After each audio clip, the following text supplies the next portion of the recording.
you are a Filipino planning a trip to Kuala Lumpur, Malaysia, then this video is for you. Hello everyone, Assalamualaikum.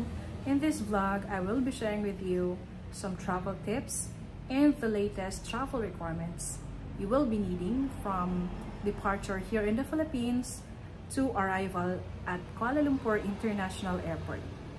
My husband and I went to Kuala Lumpur on January 28, 2025 and we returned to the Philippines on February 1, 2025. We are from Taytay, Palawan, and our flight is from Puerto Princesa to Manila and Manila to Kuala Lumpur. Since DIY po yung travel namin, ay talagang nag-research po kami kung ano po yung kailangan namin i-provide na documents na maaaring hanapin sa amin sa Philippine Airport and sa Philippine Immigration hanggang sa Kuala Lumpur International Airport sa kanilang immigration. Based po sa aming research and sa aming experience, ito po yung mga kailangan nating i-provide. But before that, here are a few tips you need to know. Number one, so habang piniprepare mo yung mga documents, mga requirements mo, mag-provide ka ng checklist. Para yun ay magsilbing guide mo kung ano ba yung mga requirements na i-provide mo na at hindi pa. And then, aside from your digital copy from your phone, mag-provide ka rin ng hard copy or printed copy kasi there are some instances na hinahanap ng immigration officers yung hard copy po ng ating documents. And then, mag-provide ka rin ng envelope para intact lahat ng requirements mo. Doon mo na siya ilagay. So, it will save us from overthinking, from worries na ano pa ba yung mga hindi ko na ipoprovide, ano pa ba yung mga kailangan kong gawin. It will give us a peace of mind. Tip number 2 is download your e-boarding pass or your digital boarding pass. Paano po i-download yun? Punta po kayo sa website ng airlines kasi ini-encourage po ng airlines na mag-online check-in tayo para maiwasan natin yung mahabang pila sa check-in counters. And for international flights, nag-open po or pwede na po mag-online check-in from 7 days to 4 hours before ng ating flight's scheduled departure. It's for domestic flights naman within the Philippines, from 7 days up to 1 hour before yung ating departure ay pwede po tayong mag-online check-in.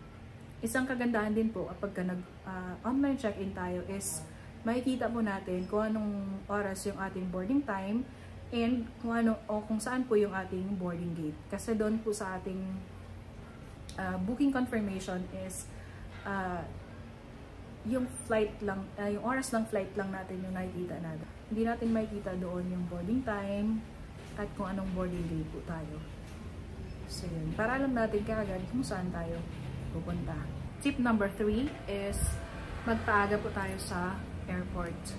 Lalo po sa mga first time traveler na hindi familiar sa lugar or sa airport and sa process. First po na dapat nating i-provide is yung ating passport. At yung ating passport ay dapat valid for at least 6 months from the date ng ating departure. Next po na kailangan yung i-provide is yung travel tax acknowledgement receipt. Paano po ba makukuha yun? Punta po kayo sa kanilang website. Ayan po yung kanilang website. And ipoprovide nyo po yung mga informations nyo dyan kasama yung inyong email address. Make sure po na tama yung inyong email address kasi after nyo pong magbayad, doon sila, dyan po sila magsasend sa email ninyo ng acknowledgement receipt. So, magkano po ba yung binabayaran sa travel tax? So, 1,620 po yung sa travel tax and 50 pesos para sa processing fee. So, total na mabayaran ninyo is 1,670 and pwede po kayo magbayad gamit yung inyong digital wallets or mobile banking and yung inyong credit cards or debit cards. Right after niyo pong magbayad ay marireceive niyo po kaagad yung acknowledgement receipt sa inyong email. And kung hindi po ninyo makita sa inbox, kung wala po sa inbox, pakicheck niyo po yung inyong junk mail or spam folder. Much better po kung magbabayad na tayo kaagad online para pagdating natin sa airport, hindi na tayo maghahanap pa ng tsiya sa counter para magbayad nitong ating travel tax. So, para makadiretso na po tayo kaagad sa immigration. Kasi, expect talaga natin sa immigration, medyo mahaba yung pila. So, mas better talaga kung mas maaga tayo makapagpila. Kasi, may mga kwento yung mga kababayan natin na hindi nga sila na-offload sa immigration, pero naiwan naman sila ng eroplano dahil nandoon pa sila sa immigration, hindi pa sila tapos sa interview. Number 3 na kailangan yung i-provide is yung e-travel. Travelers to and from the Philippines are required to accomplish this e-travel within 72 hours prior to departure or arrival. Yung e-travel po is kailangan natin i-accomplish 3 days or 3 araw bago tayo umalis ng Pilipinas. And pagdating natin sa Kuala Lumpur, kailangan din natin ulit mag-fill out nitong e-travel. Kailangan natin i-access kanilang website 3 days din before tayo bumalik sa Pilipinas.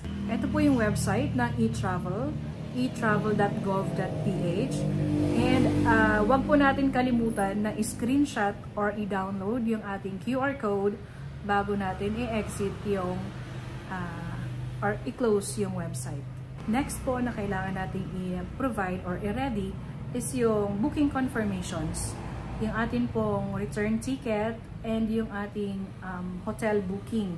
So i-ready po natin yan kasi minsan tinitingnan po yan ng immigration. And then yung ating itinerary, mag-provide na din po tayo ng itinerary para kapag nagtanong yung immigration officer, meron tayong maipakita. Next po is yung proof of financial means. So para po dun sa mga individuals na nagtatrabaho sa private institutions, kailangan po natin mag-provide ng Certificate of Employment, Company ID, Approved Leave of Absence, Employment Contract kung meron, and yung payslip kung meron. So, mas better po na i-ready natin yan kasi there are times na hinahanap po ng immigration officer, meron ding time na hindi po. So, mas better na meron po tayong dala para ready po tayo in case na hanapin. Para naman po sa mga government officials and employees, kailangan po nating mag-provide ng travel authority from respective department heads. Para naman po sa mga self-employed or business owners, mag-provide po tayo ng mga proof na meron tayong business sa Pilipinas. So kung ano po yung available nyo na documents na pwede nyong i-present sa immigration officer kapag hinanap po nila. And then mag-provide na rin po tayo ng bank statement or bank certificate po bilang proof na kaya nating i-fund yung ating travel. So again po, yung mga nabanggit na yan ay maaring hanapin or maaring hindi na mga immigration officers kasi po depende po sa kanila yon. And lastly is yung MDAC or Malaysia Digital Arrival Card. All travelers must complete the MDAC online within 3 days prior to their arrival in Kuala Lumpur, Malaysia. So, kailangan po nating fill out yung form online. So, ito po yung kanilang website. Kailangan nyo pong fill in yung inyong details gaya ng passport number and yung inyong nationality. So, after nyo pong ma-fill out yan, ma-complete yan, kailangan nyo pong submit yung application and download the card. Note, a reminder po, yung MDAC is free.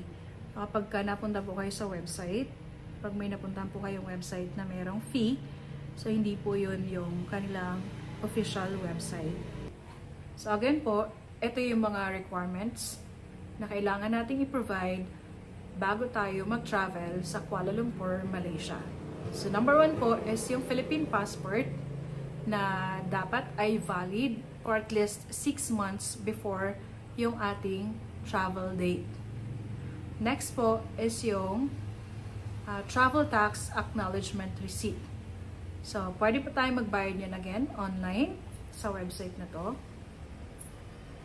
And number 3 is e-travel na kailangan nating ma-accomplish 72 hours prior to our departure or arrival in the Philippines. And pwede po natin yung ma-access to this website. Number 4 is yung booking confirmations, yung ating return ticket, and yung ating hotel booking. And i-provide na rin natin yung ating itinerary. Number 5 is proof of financial means. Para sa mga private employees, kailangan nating mag-provide ng documents gaya ng Certificate of Employment, Approved Leave of Absence, Company ID, Employment Contract, and payslips kung meron. Para naman sa mga government officials and employees, kailangan natin mag-provide ng travel authority from respective department heads. Para naman sa mga self-employed or business owners, kailangan nating mag-provide ng documents gaya ng business permits and bank statement or bank certificate. Number 6 is yung MDAC or yung Malaysia Digital Arrival Card na kailangan nating ma-complete within 3 days prior to our arrival in Kuala Lumpur, Malaysia. And ma-access natin ito through this website. So yun lang po, and if you have questions, you can drop them in the comments below. And I hope na nakatulong itong video na to para sa inyong next Malaysia trip. If you find this video helpful, please give it a thumbs up and please consider subscribing to my channel. Thank you for watching and I hope to see you on my next one.